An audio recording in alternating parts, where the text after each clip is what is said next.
چلیں یہ بھی بہت بڑی بات ہے کہ اتنے بڑے جوڈیشل فورم پر جہاں پہ سپریم کورٹ کے تمام ججز بیٹھے ہوئے تھے، اتنا بڑا آئینی مسئلہ لے کر وہاں پر مجھ جیسے معمولی صحافی اور خیر متی اللہ جان صاحب تو ہی از اے جائنٹ، ان کا ذکر وہ کرتے رہے. تو ٹھیک ہے، اگر برے الفاظ میں بھی کرتے رہے، یہ ان کی چوائس ہے. ہمارے لیے کون سی چیز میٹر کرتی ہے؟ ہم کون سا کوئی صلاح جادے کے لیے صحافی بنے ہیں؟ ہم صحافی ہیں اس لیے کہ ہم اپنی ناقدانہ رپورٹنگ کی وجہ سے جانے جائیں. تو فائن. لیکن آج جو یہ ملاقات ہو رہی ہے، اس ملاقات کے جو آپٹکس ہیں جو بھی چیف جسٹس قاضی فائز عیسیٰ اور میاں شہباز شریف صاحب کے درمیان اس سپریم کورٹ کی عمارت میں جاری ہے، وہ بہت میٹر کرتے ہیں. دیکھیں، یہ وہ دو فریقین ملاقات کر رہے ہیں جس کے بارے میں جو اسلام آباد ہائی کورٹ کے 6 ججز ہیں وہ لکھتے ہیں کہ چیف جسٹس قاضی فائز عیسیٰ کو انہوں نے گزشتہ سال آج سے 1 سال پہلے ملاقات کر کے آگاہ کر دیا تھا کہ ایجنسیز ججز پر دباؤ ڈال رہی ہیں اور من مانے فیصلے چاہ رہی ہیں جن کی امپلیکیشنز پولیٹیکل کیسز میں ہیں. اور وہ 1 سال پہلے جب 2023 میں یہ کام شروع ہوا اسلام آباد ہائی کورٹ پر دباؤ ڈالنے کا، ججز پر دباؤ ڈالنے کا، جو مبینہ طور پر اکارڈنگ ٹو دیٹ لیٹر، اس وقت وزیر اعظم کون تھے؟ میاں شہباز شریف صاحب. وزیر اعظم میاں شہباز شریف صاحب کے انڈر ایجنسیز آتی ہیں. تو ایگزیکٹو جو کہ میاں شہباز شریف صاحب تھے، ان کے زیر ماتحت ایجنسیز عدالتی پروسیڈنگز مینیپولیٹ کر رہی تھیں مبینہ طور پر. تو اب سوچئے کہ چیف جسٹس قاضی فائز عیسیٰ بھی اس لحاظ سے ایک فریق ہیں اس کیس کے اندر. جو الزامات اسلام آباد ہائی کورٹ کے 6 ججز نے سنگین ترین الزامات لگائے ہیں، اور میاں شہباز شریف صاحب بھی اس وقت بھی پرائم منسٹر تھے، یعنی کہ وہ بھی ایک فریق ہیں.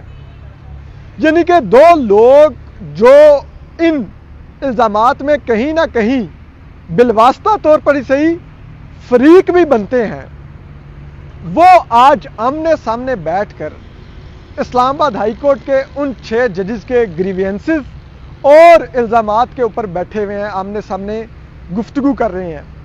کیا یہ ہونا چاہیے تھا؟ کیا یہ اچھے آپٹکس ہیں؟ آپ خود فیصلہ کیجئے. اور جبکہ پاکستان کی تمام بار کونسلز نے، سوائے اس کے کہ پنجاب بار کونسل کے تمام بار کونسلز نے اس معاملے پر انکوائری کا مطالبہ کیا ہے اور اسلام آباد ہائی کورٹ کے 6 ججز کو سپورٹ کیا ہے، اور انہوں نے انکوائری میں، پاکستان بار کونسل نے انکوائری میں ڈیمانڈ کی ہے کہ سپریم جوڈیشل کونسل میں بیٹھے ہوئے ججز اس انکوائری کمیٹی یا کمیشن کا حصہ نہیں ہوں گے.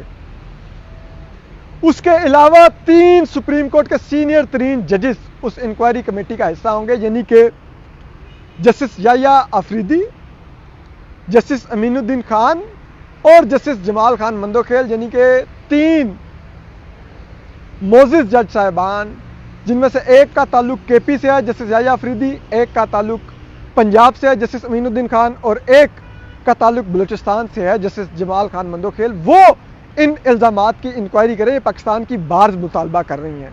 ٹھیک ہے، تو بجائے اس کے کہ ایسی کوئی انکوائری انیشیٹ کی جاتی جس سے چیف جسٹس قاضی فائز عیسیٰ اور جسٹس جو چیف جسٹس اسلام آباد ہائی کورٹ ہیں معزز جسٹس عامر فاروق، وہ خود کو ڈسٹنس پر رکھتے ہیں کیونکہ اب وہ بھی ایک لحاظ سے بالواسطہ طور پر اس کے فریق بن گئے تھے. یہ کرنے کی بجائے وہ خود ایگزیکٹو کو لے کے بیٹھ گئے ہیں اور اس سے بات چیت کر رہے ہیں. کیا یہ اچھے آپٹکس ہیں؟ یہ بہت ہی میرے نظر سے بہت ہی قابل اعتراض جو آپٹکس ہیں جو دیے جا رہے ہیں. اب کل جب اس کی خبر آئی اور اس کے اوپر تنقید شروع ہوئی تو اب جو بعض بڑے ہی خاص لوگ ہیں، آج کل بڑے خاص لوگوں کے قریب ہیں، وہ ٹویٹ شروع ہو گئے کہ میاں شہباز شریف صاحب اصل میں ملاقات کے لیے جا رہے ہیں کہ ٹیکس امور کے جو کیسز ہیں وہ سپریم کورٹ ان کے سپیڈی ٹرائل کر کے فیصلے کرے، کیونکہ ملک کو ریونیو کے بحران کا سامنا ہے. بھائی یہ پیغام تو اٹارنی جنرل آف پاکستان منصور عثمان عوان جا کر چیف جسٹس قاضی فائز عیسیٰ سے ملاقات کر کے کنوے کر سکتے تھے کہ ایگزیکٹو کی یہ خواہش ہے کہ سپیڈی ٹرائل کر کے ڈیسائیڈ کیے جائیں ٹیکس سے ریلیٹڈ امور. اس کے لیے پرائم منسٹر کو ایک ایسے کی وقت میں جانے کی کیوں ضرورت تھی؟ اور ایسے کی وقت میں چیف جسٹس قاضی فائز عیسیٰ کو ان سے اس ملاقات کی بھی کیوں ضرورت تھی؟ وہ نہیں جانتے تھے ملک میں ایک اتنا بڑا بحران پیدا ہو گیا ہے، اتنے سنگین الزامات لگائے گئے ہیں، اور ان الزامات کے ہوتے ہوئے آپ ایگزیکٹو سے یہ ملاقات کر رہے ہیں۔ اب اگر بالفرض اس میٹنگ سے ایک اعلامیہ جاری ہو اور اس میں اگر کوئی انکوائری کمیشن بنانے یا انکوائری کمیٹی بنانے کا کہہ بھی دیا جائے، تو اس کا مطلب یہ ہوگا کہ جو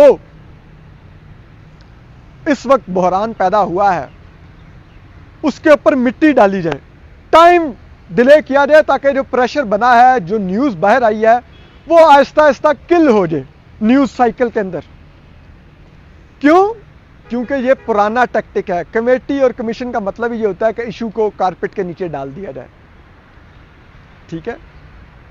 آپ دیکھیے نا، اتنے سنگین الزامات ہیں اور ان الزامات کو کوٹ کیا گیا ہے کہ کس جج کے گھر سے کیمرے نکلے، کس جج کے گھر سے ڈیوائسز نکلی، کس جج کے رشتہ دار کو اٹھا کے کرنٹ لگایا گیا، کس کے ساتھ کیا ہوا۔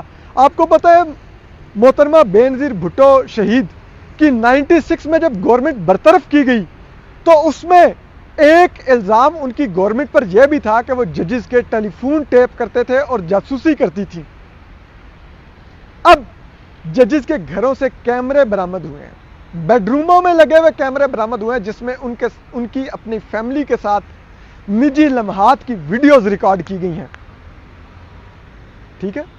اور جس ایگزیکٹو کے انڈر یہ سب کچھ ہوا ہے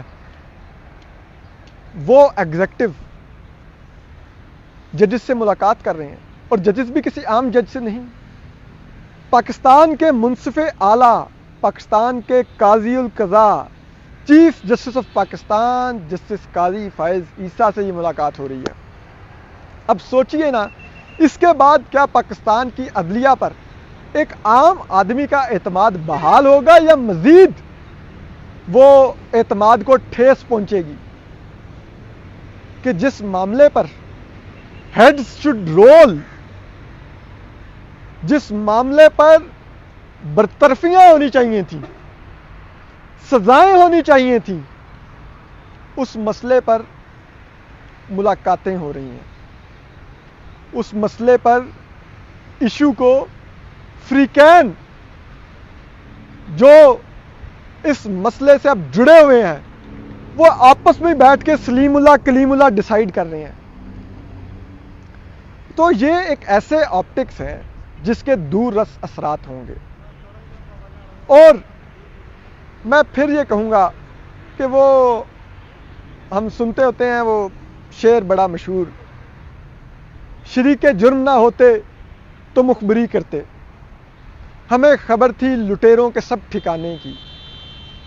میرے جیسا معمولی صحافی، مطیع اللہ جان صاحب جیسے بڑے صحافی، حامد میر صاحب جیسے بڑے صحافی، شاہ زیب خانزادہ صاحب جیسے بڑے صحافی، شہزاد اقبال صاحب جیسے بڑے صحافی، ندیم ملک صاحب جیسے بڑے صحافی، منیزہ جہانگیر صاحبہ جیسی بڑی صحافی، عارفہ نور صاحبہ جیسی بڑی صحافی، کاشف عباسی جیسے بڑے صحافی، ماریہ میمن جیسی بڑی صحافی، لائک یو کین نیم، عباس ناصر صاحب جیسے بڑے صحافی، نصرت جاوید صاحب جیسے بڑے صحافی ان انتخابات کی ساکھ پر سوال اٹھا رہے تھے،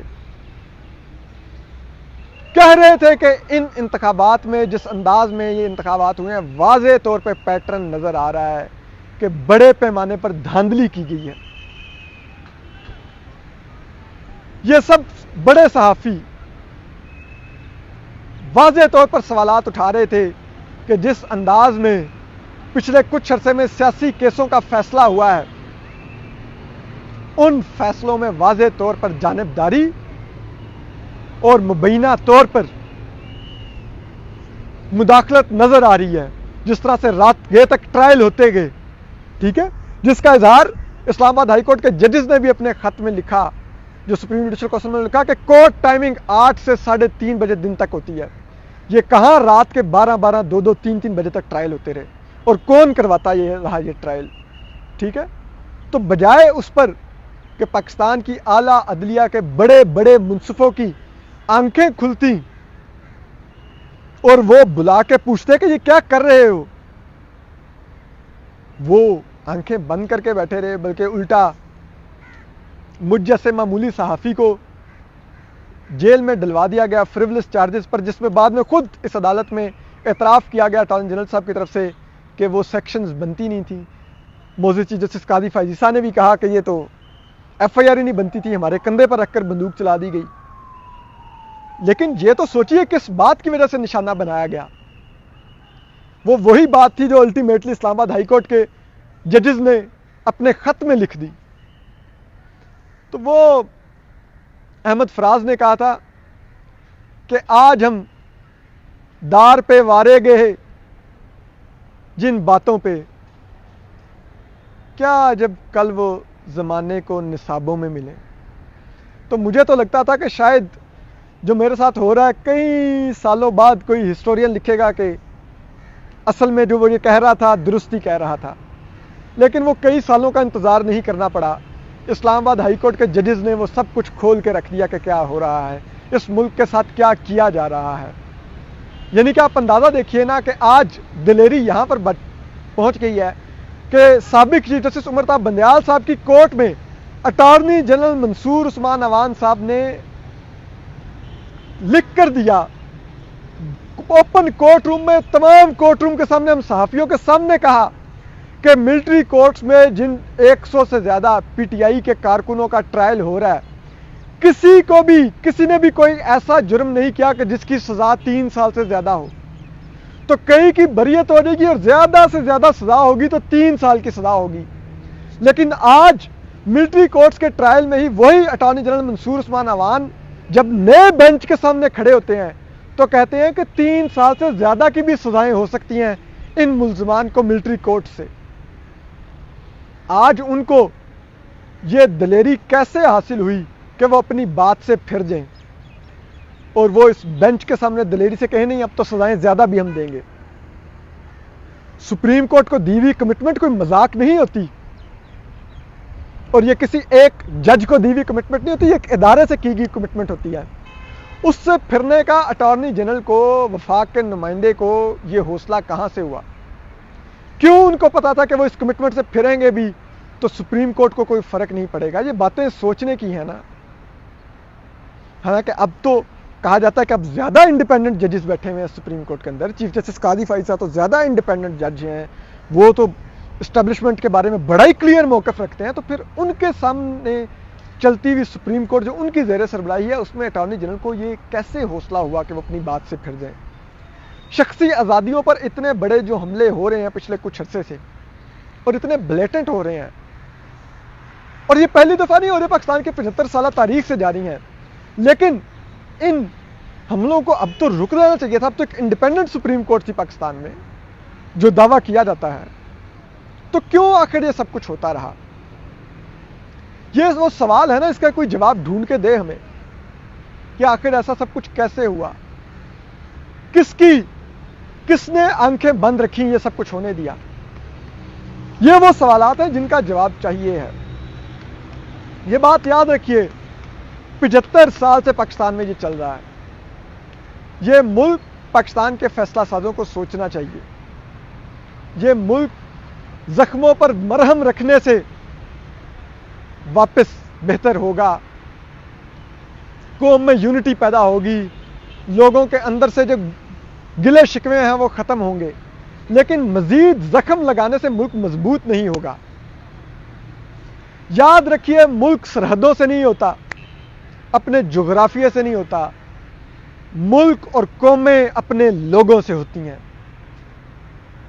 ان طاقتور پوزیشنز پر بیٹھے ہوئے لوگ جو اس ملک کے ٹیکس پیئر سے تنخواہیں لیتے ہیں، وہ ان کو لوگ منتخب یا تعینات یا ان عہدوں تک پہنچاتے، یا ان کو جو تنخواہیں بھاری دیتے ہیں یا ان کی جو بھاری مرات ہوتی ہیں، وہ یہ قوم اس کا بوجھ اس لیے اٹھاتی ہے کہ وہ اس قوم کی ویلفیئر کے لیے کام کریں، اس ملک کی بہتری کے لیے کام کریں، اپنی اناؤں کی تسکین اور اس قوم کو محکوم رکھنے کے لیے یا آواز اٹھانے پر یا پالیسی سے اختلاف کرنے پر نشانہ بنانے کے لیے اپنے عہدوں کو مت استعمال کریں۔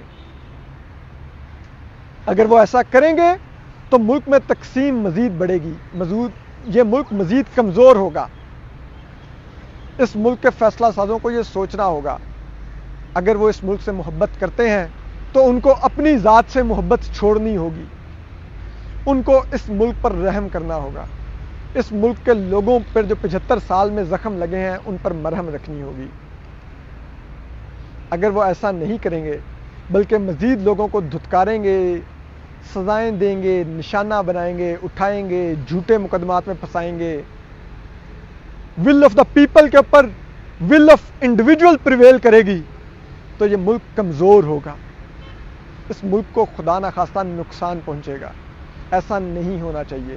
ہم سب لوگ اس ملک سے محبت کرتے ہیں، میں کسی کی محبت پر سوال نہیں اٹھاتا، لیکن action specs louder than words. آپ کہنے سے اپنی محبت کا اظہار مت کریں، اپنی عمل سے محبت کا اظہار کریں، اور محبت وہ ہوگی جو آپ اس ملک کے لوگوں سے کریں گے۔ تو ملاقات میں جو بھی ہوگا ہم آپ کو اپڈیٹ کریں گے۔ اپنا خیال رکھیے۔ اللہ حافظ۔